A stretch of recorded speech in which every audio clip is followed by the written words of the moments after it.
चिरां जिल्लानि सान्थिपुर माइ बाजारावबो बोहैथि डिसेम्बर दाननि 19 अक्ट'खालि इआरन सावथुनखौ दिन्थिफुंनो साखाफारा जादों सान्थिपुरनि सावथुन अनसाइ आफादा। 1986 मायथाइयाव जोंदाव बड'सानि बिथोनजों दिहुनजानाय बर'नि गिबिसिन सावथुन इआरन सावथुनखौ बोहैथि दाननि 19 अक्ट'खालि सान्थिपुरनि माइ बाजाराव दिन्थिफुंनो साखाफारा जादों सान्थिपुरनि सावथुन अनसाइ आफादा। अदेबानि टिकेटनि बेसेनखौ जेनेरेलनि थाखाय 100 रां आरो भिआइपि एबा सिआराव 150 रां खालामनाय जादों होननानै फोरमायो सान्थिपुरनि सावथुन अनसाइ आफादनि नेहाथारि थमास नार्जारिया। लोगोसे नायनो गोसो जानाय सुबुंफोरा कमिटिनि सोद्रोमाफोरजों कन्टेक्ट खालामनानै एडभान्स टिकेट लानो हागोन होननानैबो बुंथिबावो कमिटिनि नेहाथारिया। बेनिखायनो सावथुन नायनो मोजां मोनग्रा रायजो राजाफोरखौ लैहोर लैहोर फैनानै नायफैनो थाखाय खावलायहरदों बानजाय आफादा। आसलथे नोंथांमोना मा उद्देश्य लानानै दिनैनि बे प्रेस मिटखौ लानाय दिनैनि बे प्रेस मिटखौ लानायनि गुबै जाहोनानो जाबाय जोङो जोंनि सान्थिपुर सावथुन अनसाइ आफाद आरो Santipur educated unemployed tribal association जथायै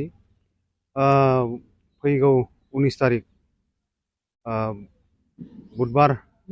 मंगलबार खालि जोङो बर'नि जारिमिनारि जे पुराना सावथुन इआरन बे सिनेमाखौ जोङो देखायनो थांगासिनो दङ। दा बेखौनो जोङो नोंथांमोननि मिडियानि गेजेरजों जोङो हालामनि ओनसोलनि साफ्रोमबो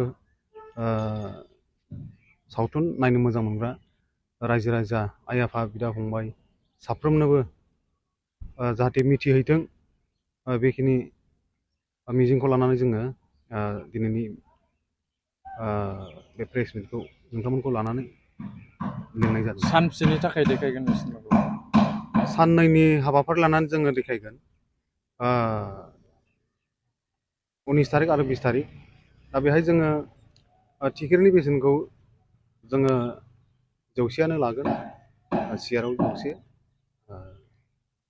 बेबायदिनो हायावबो 100 नङा होमबा?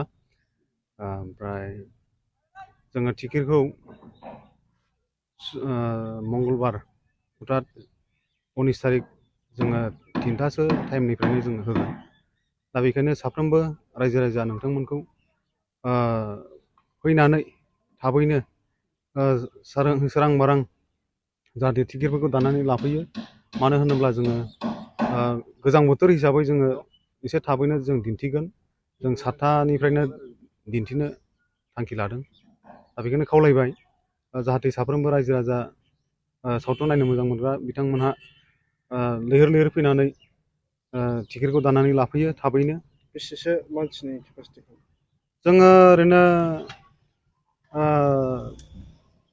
1200निफ्राय 1500 मानसिनि जों केपासिटि लादों। दा बेहाय जोङो बेखौ आसा खालामदों। 30,000सो थांगोन आरो लकेसना जोङो नैबे सान्थिपुर माइ बाजार गेवलां फोथाराव जोङो बेहायनो लादों। मानो होनोब्ला जोङो बोसोरफ्रोमबो मोनफ्रोमबो सावथुनखौ बेहाय बे जायगायावनो जों लाबाय थानाय जायो। जुदि सोरबाफोर आवगाय टिकेटखौ लुबैयोबा माबोरै मोननो हागोन? बेखौ आजिखालिथ' मबाइलनि जुग, मबाइलजोंबो कन्टेक्ट खालामग्रोनानै लाहरनो हागोन।